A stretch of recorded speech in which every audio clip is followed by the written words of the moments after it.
Many leading companies, including Netflix, have found their boardrooms under scrutiny when it comes to representation. What's your perspective on the introduction of minimum thresholds for corporate diversity? My perspective is it's too low. Too low? I mean, it's just too low. I mean, we already have research that suggests that you basically need 3 women to make it a real diverse situation. Because if you're only, you got to think constantly about what you're saying and how you're saying it, how it's going to be received. And that's the thing that I kind of love about that's how it Netflix. works. So we have E-staff, right, which is all the VPs. And when you're in a room that's half women, it's like you can say anything, you can do anything, you can have different opinions than other women. It's just so exciting. So listen to what she says. When you have a room half full of women, now you can do all those things. Why can't you do it without half a room of women? Because your culture hasn't changed well. Because you still have the commissars in there worried about what words you say and the thing you said that was wrong or bad. You want to change environment. Sometimes you're going to be the only of whatever the other is. What happens if you're the only gay person in the room? You're the only trans person in the room. You're the only Hispanic person in the room. You're the only person who has a physical disability in the room. Very often you're going to be the only because you can't always be whatever the other people are. You have to have the right cultural environment. You can't just rely on, let's make sure there's a bunch of us so we feel safe. That's the wrong way to run a company. Or when you're in a room with a bunch of Black people who are in the decision-making roles, you're just like, I don't even have to talk today. You talk. So I think it's too That's what happens. And if I look. But do you understand how she just easily just said that? Well, there's a bunch of Black people. I can just say nothing because other Black people are talking for me. Is that how that works?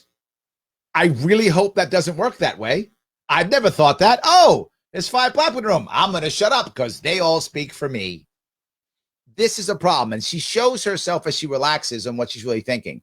This is not the right way of doing things. It just isn't. At our board, I think we have 3 or 4 women. Yeah, we have 4 women, which I think starts to make a difference. No, 1 starts to make a difference. That's incorrect. Someone's got to be Jackie Robinson. Jackie Robinson made a difference. Right? And he was the only one, and he made a difference. Someone's got to start.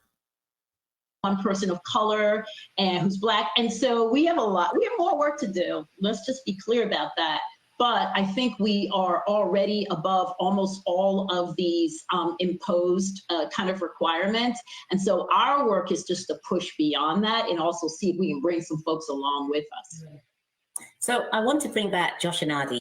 So to be clear, she was totally okay with laws that force you to do stuff. She was like totally fine with that. Like, oh yeah, of course, not enough. They should mandate 3 women, not 1. And they should mandate 50% Black, not 1, whatever. Yeah, whatever. Of course you should do that. Yeah, that's where it goes. That's the problem I have every time. If you allow, and I know it's going to sound so bad when I say it, but I'll say it anyway. If you allow capitalism to work without crony capitalism, you will find most large organizations will begin to diversify on their own. They'll see the value in it. We're in a global society. They're gonna start diversifying. And we see it already happening. Netflix is the perfect example. And that's the worst part. She works for Netflix. They asked her to come on. Netflix is trying to diversify. And now she's behind government forcing people to diversify. When she didn't get her job because the government forced her, she got her job because Netflix said, we should probably try this. And she's now like the poster child for this. And she's okay with the government stepping in, which will ruin things for others. And here's the worst part. If you get forced to diversify, you will hate diversifying. And you will diversify begrudgingly. And you will have a bunch of tokens. How do I know that? That's what affirmative action did. If any of you remember, and it's partially true today, but not as bad.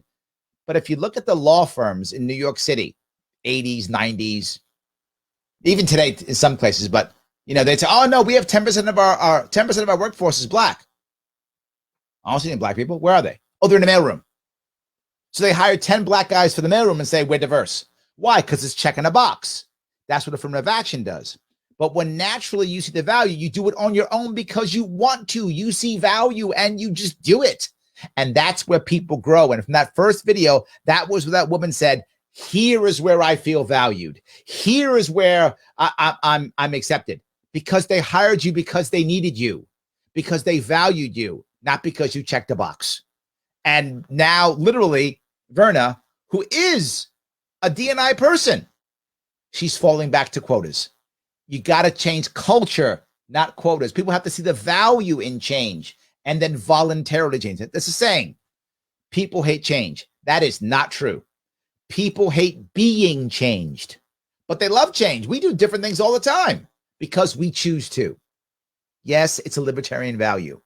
Change because you want to change. Change because you think it's right. People love that. We hate when someone goes, you better change.